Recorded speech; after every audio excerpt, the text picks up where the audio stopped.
One of the questions I get from time to time from folks that I'm helping personally revolves around second passports and their perception.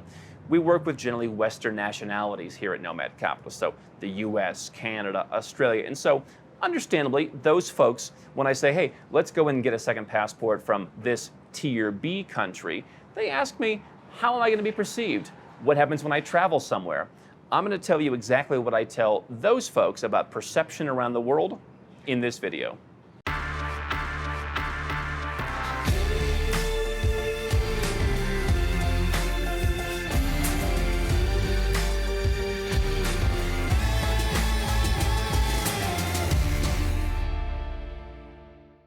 Hi, I'm Andrew Henderson, and if you too would like to learn how to work with my team and I personally to put together your own strategy, you can go to nomadcapitalist.com. This perception issue, though, is very interesting to me because, I grew up in the United States, and we're told, as many countries are, we're told we have the best country in the world. We wave the flag. We say, look at my amazing passport. We look at the idea of ever having to get a visa as like, that's crazy. I mean, oh my God, having to get a visa, I'd rather get a root canal or be tortured.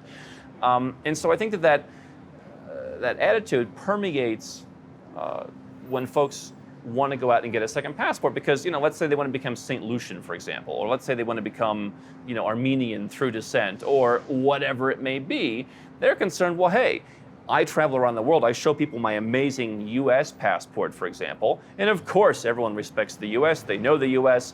I've had friends who've been like, I want my U.S. passport because I can wave it in the air and everyone will be afraid of me, that I'll call the embassy if they treat me poorly and they'll be reprimanded. And what I can tell you from my experience is there are a few judgmental countries in the world. Most countries simply don't care. As you know, I have several different passports. I've talked about some of them. One passport I've used to travel more recently is St. Lucia. St. Lucia is a citizenship by investment passport. You send them money, they send you a passport, essentially. And so I traveled recently to London using my St. Lucia passport. They asked me some questions, but they know the deal. And so St. Lucia has a visa-free travel with the UK, and I can tell you, it was probably easier for me to get in than it was with my US passport. Now, the UK is one of those countries, along with most countries in what I call the Anglosphere, that, they do kind of look at you, okay, what's your deal? But generally what I found is countries respect, if you're supposed to get a visa, or if you're supposed to be able to enter visa-free, you enter visa-free. Some countries ask you more questions, some countries like to bother you more. Again, those Anglo countries, they like to be more intense with their security, that's just their thing. Most countries simply don't care. What I can tell you is the biggest problem that I've had traveling is people seeing that I was born in the U.S. or seeing that I've previously entered their country on a U.S. passport that I no longer have and saying, hey, where's your U.S. passport? Now, I don't know why they do this. I don't know why it matters. If I'm a dual citizen of countries and both passports allow me to get in, I'm not really sure why to some people that's an issue. I think for some of them it's just like a shock. Like if you had a U.S. passport, why wouldn't you be using it at every turn?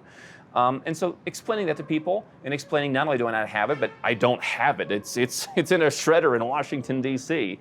Has been the most difficult thing. What I can tell you, I've had an African passport. I remember one time I went to Malaysia. I said, let me try this thing out. And I went to Malaysia, and, I said hello, and, very nice woman. She says, okay. She looks at it. Okay, all right. She gets out her sheet.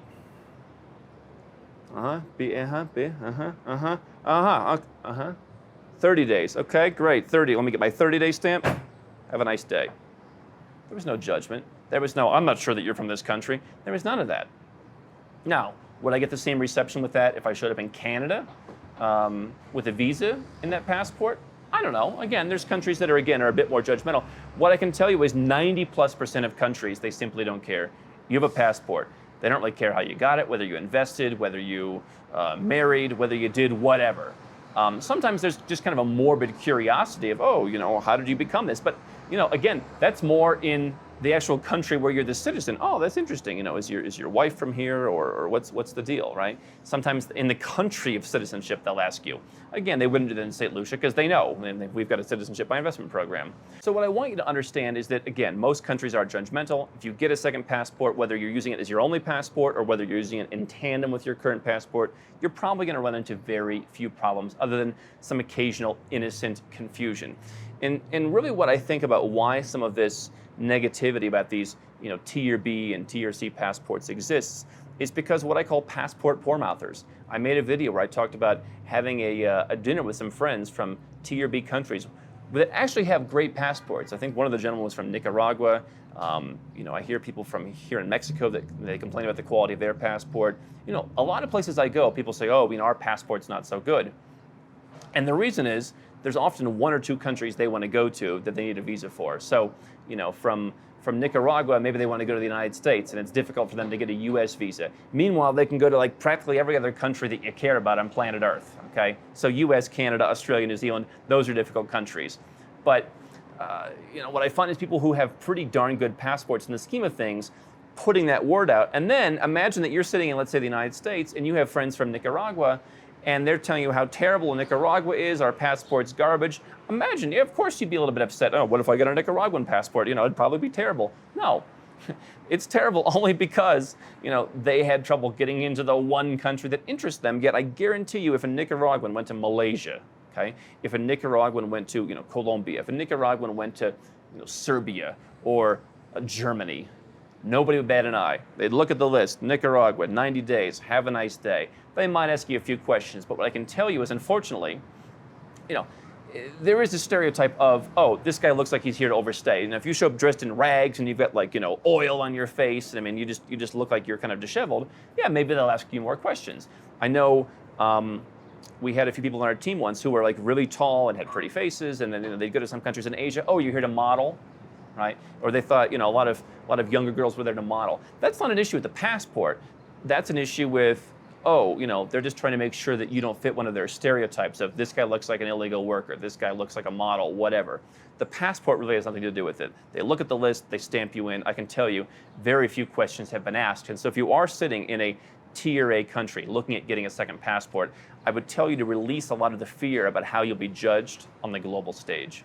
Hi, I'm Andrew Henderson from Nomad Capitalist. I wrote this book, which you can find on Amazon, to distill a lot of the stuff we talk about in these videos and a lot of the stuff I've learned over the last decade plus traveling all around the world, teaching you about how to legally reduce your taxes, build your personal freedom, and create wealth faster. Definitely get a copy of this book if you want to learn more. Now, if you want to watch more videos, make sure you subscribe to our channel and make sure you click the notifications bell so you never miss one of our new videos with more tips on how to go where you're treated best.